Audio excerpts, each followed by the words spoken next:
All right, and we are live. Let me get in front of the camera here. Sorry, took a second. All right, so welcome back to day 2 of these live streams. So I want to take a second and just explain why we're doing this on the Fire Service Warrior YouTube channel. So I think these live streams apply to more than just the Fire Service Warrior audience, and I've been kind of promoting them on my Instagram as well as the other Facebook pages that I manage for, my personal page, for the Adult Academy page, for the No Filter Fitness page. Excuse me. And the reason for that is that I think these apply to everyone. However, YouTube has certain rules about what you have to do to be able to live. The Fire Service Warrior YouTube channel has 2,000 subscribers, so it is enabled to do this. Hence the reason we're using the Fire Service Warrior YouTube channel. So while I think this information is applicable to everyone, and that's why I'm promoting it to everybody, that's why we're using the Fire Service Warrior YouTube channel. Secondly, I want to say thank you to everybody who provided me feedback about yesterday's live stream. I think you're already going to see a little bit of an improvement in some of the tech behind this. Again, this is a learning curve for me, so trying to kind of iterate through, and I'm a big believer in the idea that the easiest way to learn how to do things is by doing them. I could have sat around for a weekend and played with this technology and experimented and tried to find new and better ways, but ultimately that would have reduced how quickly we got content out. And I don't know, I believe that as we're trying to learn things, that iteration is key, and going, doing, seeing what worked, seeing what didn't work, and then coming back and improving in each iteration. So again, with this one, there's a little bit of a better opener. I think the audio is probably going to be a little bit better. I'm still using webcam audio just because that's what I've got access to right now. So at some point here, hopefully I'll be able to get a little bit more tech in the house, and we'll be able to add things like, good microphone and stuff like that. So that's hopefully coming if we keep doing these things, if there's some interest in them. So with that in mind, I want to get into today's topic at hand. And that topic is the work of Air Force Colonel John Boyd. John Boyd was a fighter pilot. He was a military strategist, and he is probably one of the most influential thinkers in decision-making theory that you've never heard of. So real quick down and dirty bio of Boyd is that he originally enlisted in the Air Force at the tail end of World War II, got out, went to college, went back into the Air Force as an officer, became a fighter pilot, and eventually was assigned to the Air Force Fighter Weapons School at Nellis Air Force Base and worked extensively on understanding and developing air-to-air combat tactics, dogfighting. And through that process, Boyd became very interested in how human beings make decisions in rapidly evolving environments. Boyd took the lessons that fighter pilots understood implicitly and began to examine them in greater and greater detail. And when he did that, what he eventually uncovered was a process of dialectical thinking. And that dialectic, that term that we're using there, very much has the philosophical connotations of dialectics, the idea of a evolving process. And Boyd's thinking dovetails nicely, I think, with the work of philosophers like Hegel, who postulates this idea of dialectic as being thesis, antithesis, synthesis, where we take an idea, we take its negation. When we add those two things together through a discursive process, we end up with a new whole that builds upon both the idea, the destruction of that idea, and the creation of a new idea from it.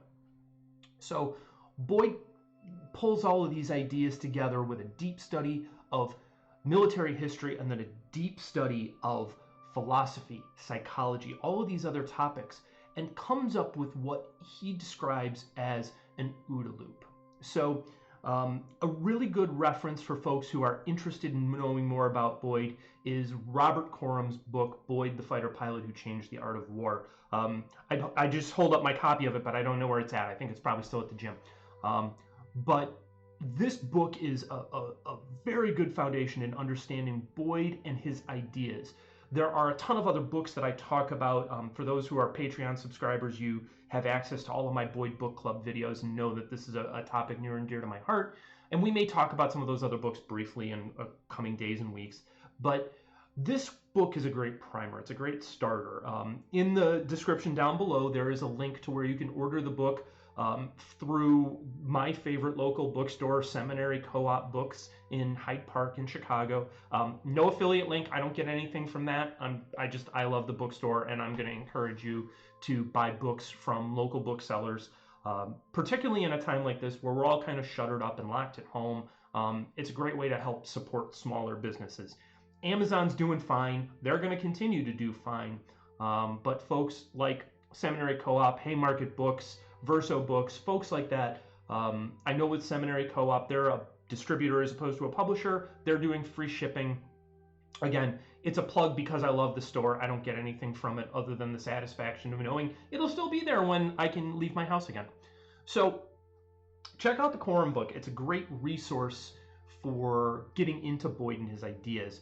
But what I want to do now is introduce this OODA loop concept and talk about what this is. So Boyd didn't distill this idea down to a graphic until one of his last presentations, a briefing called The Essence of Winning and Losing.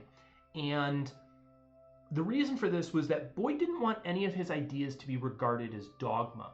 His principal way of presenting information was through a classic military-style briefing.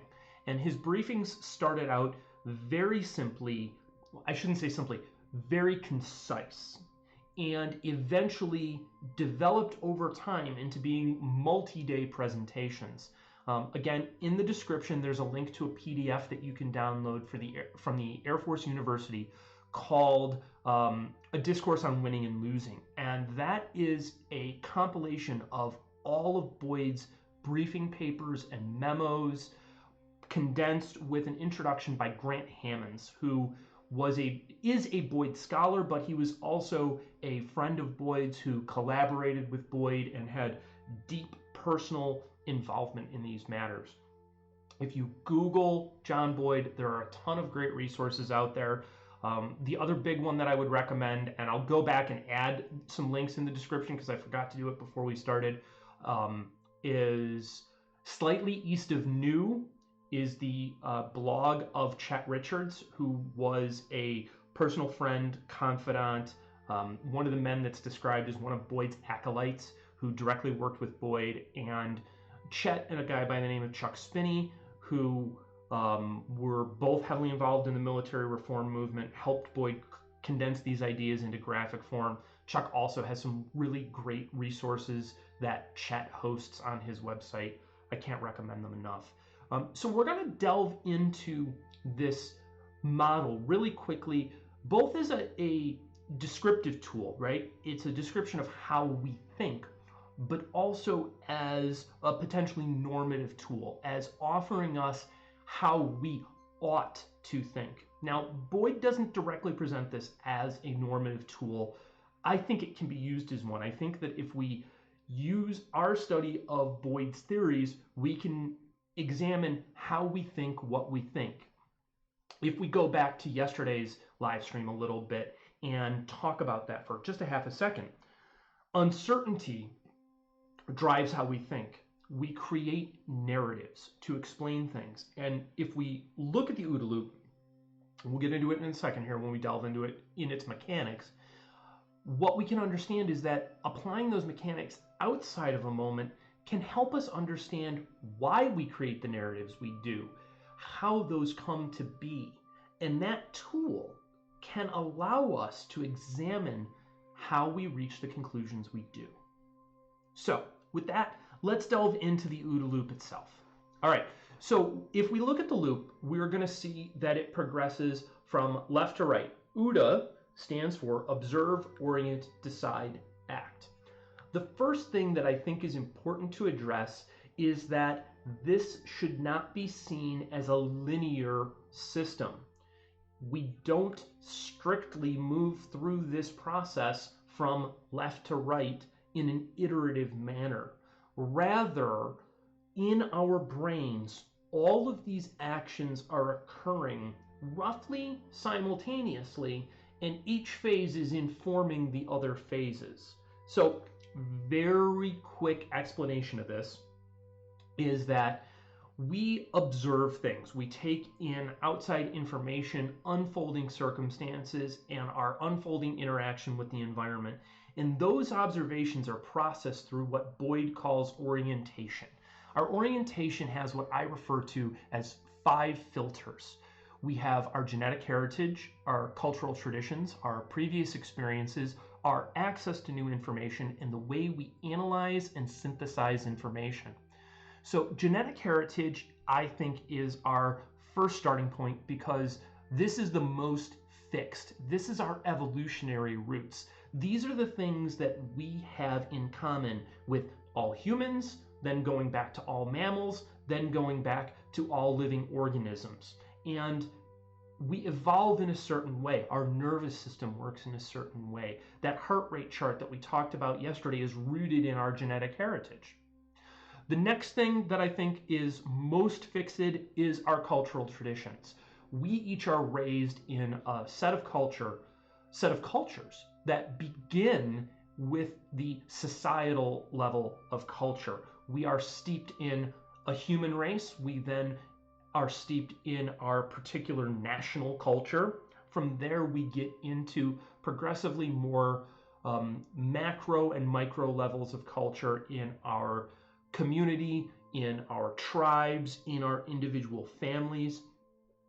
Each of these levels shapes how we think and believe about the world, and that's important for us to understand. So then we get into previous experiences. Some of our previous experiences are very fixed. Those things that developed in us as children, the experiences that we had growing up, the experiences that we did not necessarily have a whole lot of control over, form how we look at the world. Further, the previous experiences that we do choose to have also shape how we look at the world. And we can interrogate these experiences to understand why we think what we think. Lastly is our willingness to accept new information. New information abounds in the world. It is all around us at any given point in time. We can go seek it out, or we can be open to it. However, absent a willingness to interrogate new information, our ability to analyze and synthesize is going to be restricted. Analysis and synthesis, the final part, is really that dialectic engine of our thinking in action. It is how we take an idea, a thesis, we then deconstruct it through a process of analysis. That analysis produces both constituent elements and antithetical notions of what is going on. We find the juxtaposition of our original synthesis, what Hegel would call a negation. We then reconstruct through a process of synthesis those ideas, and that synthetic process produces a synthesis in the Hegelian language, right? In the philosophical language of dialectic. That synthesis is a new creation in which we have taken both an existing idea and its constituent elements and reassembled it into a new viewpoint. Orientation is the central part of Boyd's theory, and it is the central aspect of what's going on. Because if you look off of orientation, at the top of orientation, we have what are commonly known as the implicit guidance and control arms. Those implicit guidance and control arms shape both our observations and our actions directly without conscious thought. Again, Think back to yesterday's discussion about sort of our implicit recoiling from a snake, right? That implicit recoiling is rooted in our orientation. It is rooted in our genetic heritage. It is rooted in our biological wiring. So those actions unfold even though we did not have a conscious decision. The other aspect of how we make decisions is through the explicit feed-forward mechanisms that operate in this very linear fashion, left to right. And we go through a decision-making process. In this loop, decision and hypothesis are both a conscious act and a subconscious act of processing information. We simulate ideas as well as actually act upon them. And our simulations of our possible decisions also feed back into our observations. It's how we wargame scenarios. Finally, we have our actions, that which we actually engage, the behaviors we execute in the environment, and those behaviors shape our environment. And in that way, we create an unfolding interaction with our environment. There is a lot to this loop. I have studied this process now for 10, 15 years. I'd have to go back and look at when I was first introduced to Boyd's loop, but I would say that the OODA loop came on my radar screen in about 2006, and through a book called Leadership and Training for the Fight by Paul Howe. Paul was a special operations member with a special missions unit in the United States Army. He deployed to Somalia as part of Task Force Ranger, which most people know from the book and movie Black Hawk Down. Paul's book is his after-action report of the military's engagement in Somalia from the perspective of an operator on the ground. Paul introduced me to Boyd's work in that way, and I've been on a process of studying it ever since. Ultimately, it led to why I took the degree that I did in interdisciplinary studies and how I've pursued my my personal sort of informal education as well as my formal education. And I think there's a lot there. When we think about what we talked about yesterday with uncertainty and creating narratives, and we think about this OODA loop, we think about uncertainty and orientation. Take for a moment and think about the times that we're in. We right now are in a time of uncertainty, and how we form our understanding of that uncertainty is rooted in our orientation. It is rooted in our worldview. The German word, and it's one I will use, is Weltanschauung, and it incorporates all of these things that are in orientation in a really beautiful way. For those of us who have access to new information and a willingness to incorporate that new information about this particular time that we're in, dealing with COVID-19, we recognize that the information that's coming out of organizations like the WHO, the CDC, is providing us with a greater understanding day in, day out about what to do to properly prepare and mitigate the effects of this virus. Things like social distancing, like we talked about yesterday, are critically important.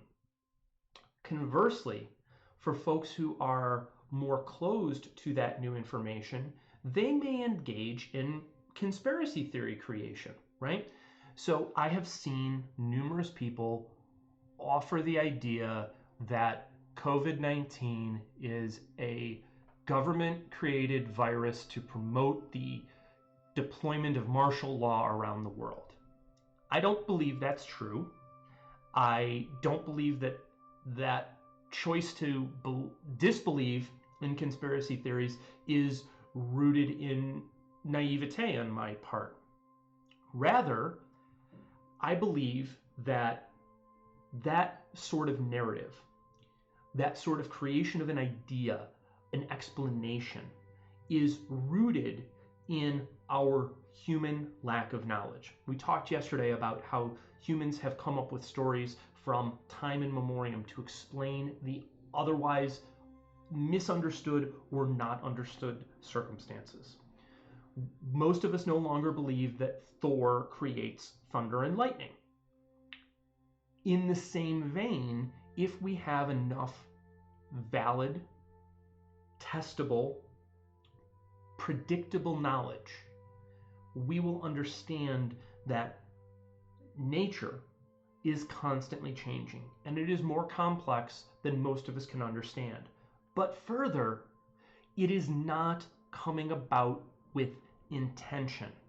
The philosophical term would be a teleological aim. There is no intended outcome of viruses developing, of diseases developing.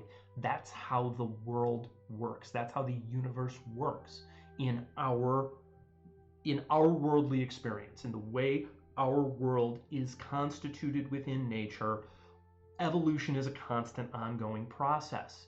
It is not a process with an intended outcome.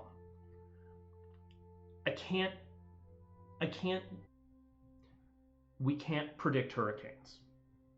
We can't predict the weather.